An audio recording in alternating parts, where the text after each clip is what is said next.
Jeffrey H. Anderson. A border crisis by design. It is unequivocally the intended result of Biden administration policy.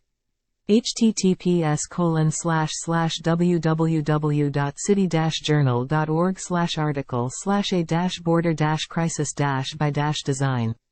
3 years into the border crisis, most Americans still don't understand what's actually happening at the border. This lack of understanding extends to the mainstream press and to most Republicans, who have struggled to communicate effectively on the issue.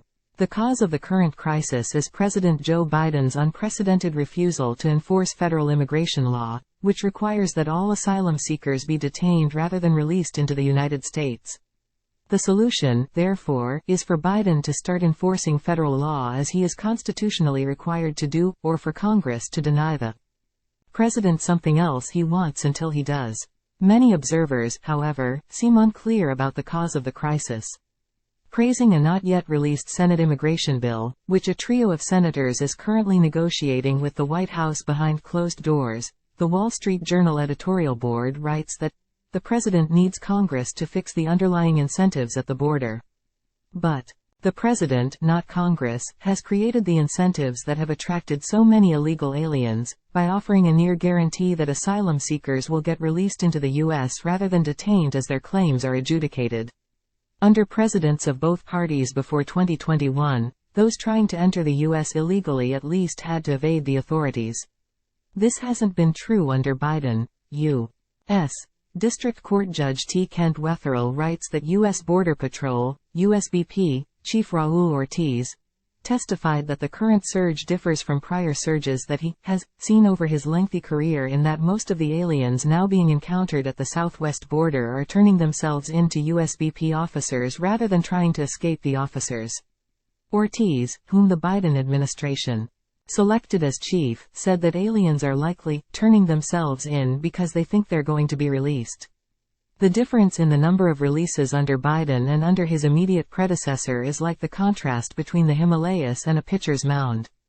According to U.S. Customs and Border Protection, CBP, statistics, in December 2020, the last full month under President Donald Trump, the USBP released 17 aliens into the U.S. in December 2023, the most recent month for which statistics are available under Biden. The USBP released 191,142 aliens into the U.S. In other words, the USBP released 0.009% as many aliens into the U.S. during the final month under Trump as it did during the most recent month under Biden. For every 1 alien released under Trump, 11,244 were released under Biden. That's not a normal increase, it's a flash flood. In all, the Congressional Budget Office, CBO, estimates that the Biden administration released 2 million aliens into the U.S. in fiscal year, FY, 2023.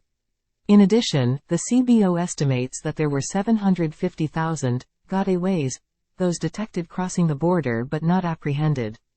This gives a rough sense of what's driving this crisis. For every 3 people who were detected crossing the border but got away, there were 8 people, nearly 3 times as many, who were apprehended between the ports of entry, or deemed inadmissible at a port of entry, yet were released into the U.S. in defiance of federal law. The prospective Senate bill would reportedly let the president shut down the border if the average number of migrant crossings were to surpass 4,000 a day over the span of a week, and it would mandate such action if there were 8,500 illegal crossings on a given day. Oklahoma Senator James Lankford, the sole Republican playing a lead role in the negotiations, appeared on Face the Nation on January 28 and suggested that he believes the Biden administration's line that it is releasing so many aliens into the country because there are simply too many to detain them. In truth, the reason why there are so many aliens to detain is because word has gotten out that if you come and request asylum, you'll be released into the U.S., and this has been the case since Biden took office. As Judge Wetherill put it in a 2023 immigration case, the Biden administration's actions have been akin to posting a flashing, "Come in, we're open" sign on the southern border. As word has spread, the numbers at the border have massively increased, with the most recent month on record, December 2023, being the worst month to date.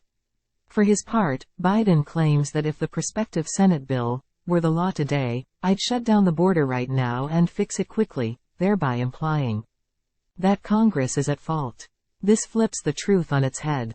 What's more, even if the bill were to pass and Biden were to shut down the border, it's not as if the flow would stop. People cross the border illegally on a daily basis already. Such a shutdown would reportedly suspend asylum claims in between official ports of entry, but apparently wouldn't stop people from claiming asylum at the ports. According to CBS News, during a so-called shutdown of the border, the bill would preserve asylum at official ports of entry. Indeed, it would require U.S. border officials to continue processing more than 1,400 asylum seekers daily at these official border crossings. So, this means that another 500,000 illegal aliens would be released into the U.S. annually, even if the border were shut down all year. In reality, having a "come in, we're open" sign at each port of entry, while discouraging rampant crossings of the border between the ports, reflects the Biden administration's goals. In a 2022 interview, Fox News anchor Bret Baier asked Department of Homeland Security, DHS, Secretary Alejandro Mayorkas whether it is the objective of the Biden administration to sharply reduce, the total number of illegal immigrants coming across the southern border. Strikingly, Mayorkas refused to answer yes, instead immediately replying, "It is the objective of the Biden administration to make sure that we have safe, legal, and orderly pathways for individuals to be able to access our legal system." What Mayorkas meant by this is that the administration wants illegal aliens to come not to random places along the border but to the ports of entry, from whence they will be released into the interior of the country. The Biden administration and the mainstream media insist on calling this lawful entry. The law, however, requires that those who enter the U.S. without proper documentation be continuously detained until their claim can be adjudicated, since they lack the documents to enter lawfully. The Immigration and Nationality Act, INA, states that if an alien seeking admission is not clearly and beyond a doubt entitled to be admitted, the alien shall be detained for a removal proceeding. It also declares that, if an alien asserts a credible fear of persecution, he or she shall be detained for further consideration of the application for asylum. Justice Samuel Alito writes that these detention requirements, as we have held, are mandatory.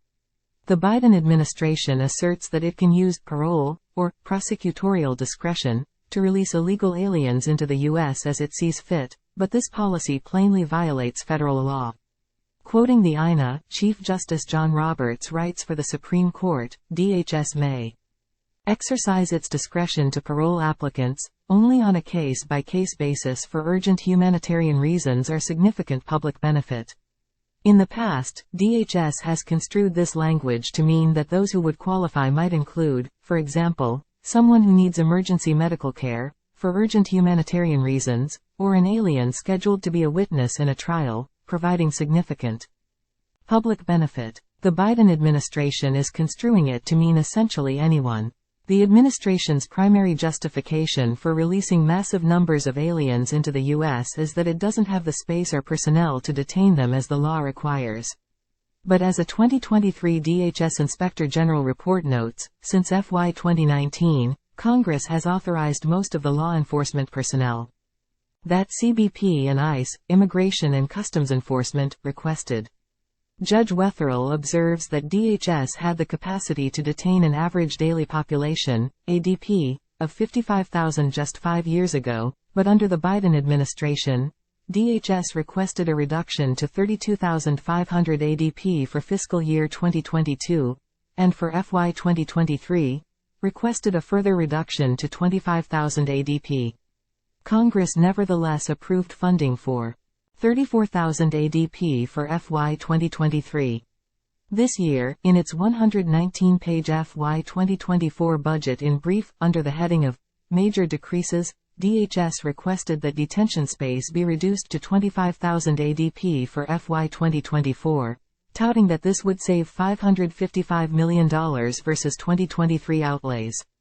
In short, the Biden administration is claiming that there isn't enough detention space, while simultaneously proposing further reductions in detention space. The Biden administration's catch and release, or welcome and release, policy has also had the effect of making it easier for others to evade capture along the open border. Andrew Arthur, a former federal immigration judge currently at the Center for Immigration Studies, explains that many if not most Border Patrol agents are now stuck transporting and processing migrants before they are released, rather than policing the open border. Why would anyone feel the need to cross the open border when the Biden administration would willingly let them in at a port of entry if they utter the password, asylum?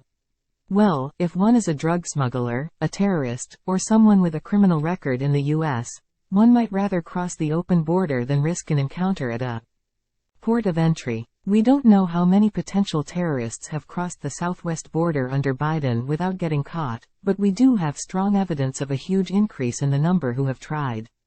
According to CBP statistics, from FY 2018 through FY 2020, the 3 full fiscal years under Trump, USBP had only 9 encounters along the southwest border with non-citizens on the terrorist watch list. In just the first 2¼ fiscal years entirely under Biden, FY 2022 through the first quarter of FY 2024, USBP had 316 such encounters, a 35-fold increase overall, and a 47-fold increase per month.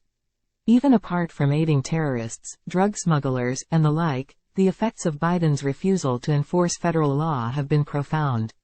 According to data released by the Bureau of Labor Statistics, in less than 3 years under Biden, the United States' foreign-born population over the age of 16 rose by 5 million, from 43,086,000 in January 2021, Table A7, to 48,049,000 in December 2023. That's enough to populate a new Los Angeles, Miami, and Washington, D.C. combined. Why is Biden releasing millions of illegal aliens into the U.S.?